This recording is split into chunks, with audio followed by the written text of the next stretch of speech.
This presentation is brought to you by Arizona State University's Julianne Wrigley Global Institute of Sustainability and a generous investment by Julianne Wrigley. You know, it wasn't that long ago when we thought that animals were just kind of operating purely by instinct. People denied that they could feel pain like we humans do. A lot of people thought they were just in this endless quest of food gathering and mating, and there wasn't much to their lives. We now know from the work of Jane Goodall with chimpanzees in Africa and Donald Griffin and all the work he's done with bats and other species and so many other scientists that these animals have rich lives. They have a sense of past and future. They have a feeling of love and appreciation for their family members. They have the same spark of life that we have. They have the same desire to live that we have. They may not be our equals in terms of mental capacity and creating the things that we have created as a species, but in their capacity to suffer, they are our equals.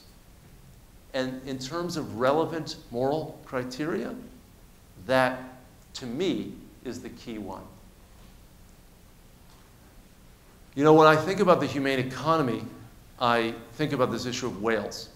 You know, we were once the greatest in the sense of biggest, whaling nation in the world.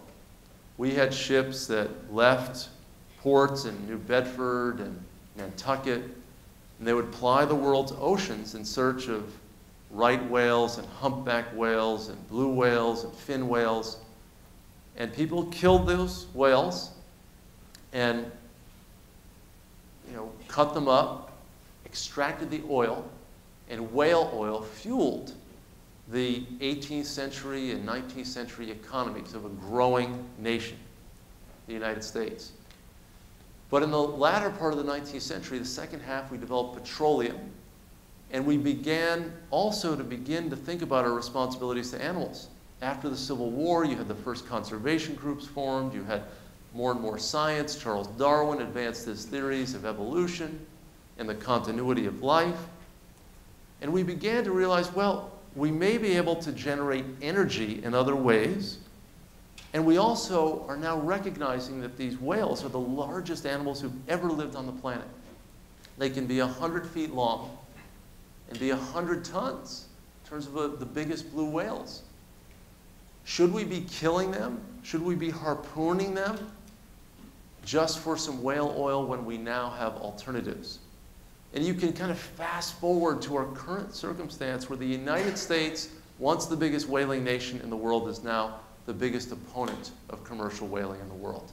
We lead international efforts to stop whaling, and now only 3 nations in the world of 200 or so nations still engage in commercial whaling.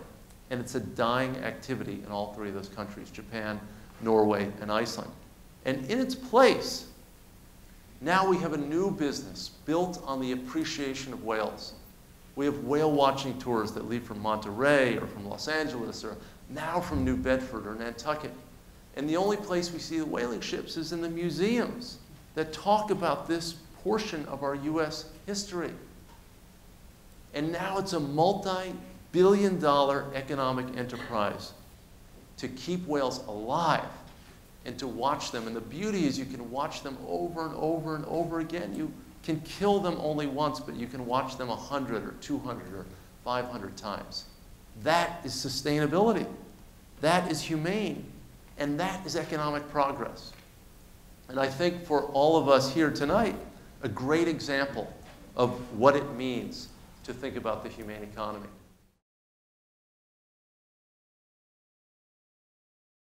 This presentation is brought to you by Arizona State University's Julianne Wrigley Global Institute of Sustainability for educational and non-commercial use only.